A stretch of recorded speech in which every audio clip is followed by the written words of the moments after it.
We are natives and immigrants. We are business leaders and workers and unemployed. We are doctors and the uninsured. We are gay. We are straight. We are North Carolina. We are America. And we're here and we ain't going nowhere.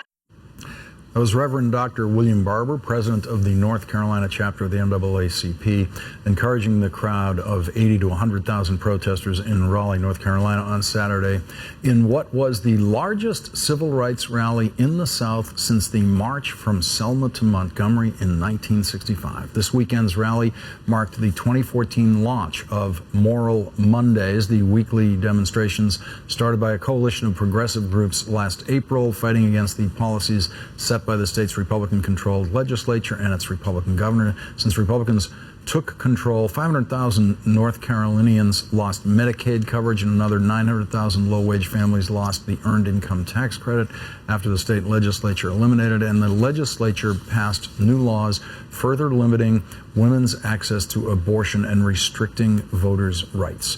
Joining me now, the nation's Ari Berman, who attended this Saturday's march. Ari, so Moral Mondays merged into this giant event on Saturday. Yeah, so for the last 8 years, they've been holding this annual rally called the HK on J rally, but this was the first time they did it with the Moral Monday Coalition present. So you had all this energy in 2013, all these protests down at the state legislature. They traveled all around the state opposing the legislature's policies. And now 2014 is the kickoff for a new year of Moral Monday, and this was the first real event. And they encourage people to come not only just in North Carolina, but really all around the country to make a statement of how big this movement really is now. I want to look at the poll down there indicating that the Republicans in North Carolina should be worried about their political future. The governor, Pat McCrory's approval rating, 37% approval rating. This guy's got to run for re-election. He's got a 40% disapproval. The Republican, the state legislature there, a 32% approval rating in that state legislature that these people are protesting against, with a 51% disapproval.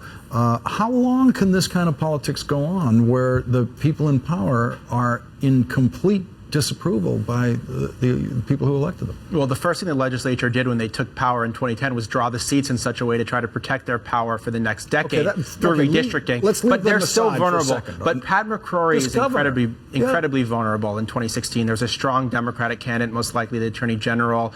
Roy Cooper is going to run. So there is a lot of hot water for North Carolina Republicans right now. One thing the Moral Monday and North Coalition, Carolina knows how to elect a Democratic governor. This is not they've had legendary Democratic governors like Jim Hunt for many years.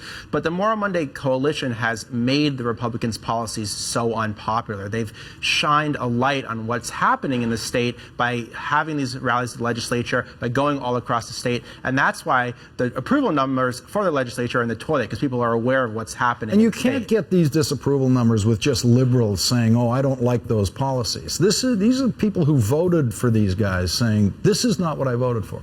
Well, when these Moral Monday protests started, Republicans in the legislature just tried to paint them as a fringe. And they said, this is just going to be a fad. But we're seeing is broad-based resentment to these policies. People don't like kicking 170,000 people off unemployment benefits, denying Medicaid to 500,000, ending the earned income tax credit for 900,000 people. That's a lot of people who's affected by these policies. And so it's hitting every segment of North Carolina society. You know what it felt like this weekend to be there in the biggest demonstration of that kind in the South since the civil rights movement, since before you were born? It was really exciting. I mean, for people like me who didn't experience the civil rights movement, this is like a new civil rights movement for us. To get to cover it, to see the people that are involved with it. Reverend Barber of the North Carolina NAACP has often been referred to as Martin Luther King. Now, obviously, that's a huge comparison, but there's a similar energy around North Carolina now, that what's happening in North Carolina is the kind of thing, it's not just about the state. It's a state fight with national implications, but it's also an evolution of the civil rights movement, a new phase, a new fight in different times. It has that same refusal to accept what is happening to them.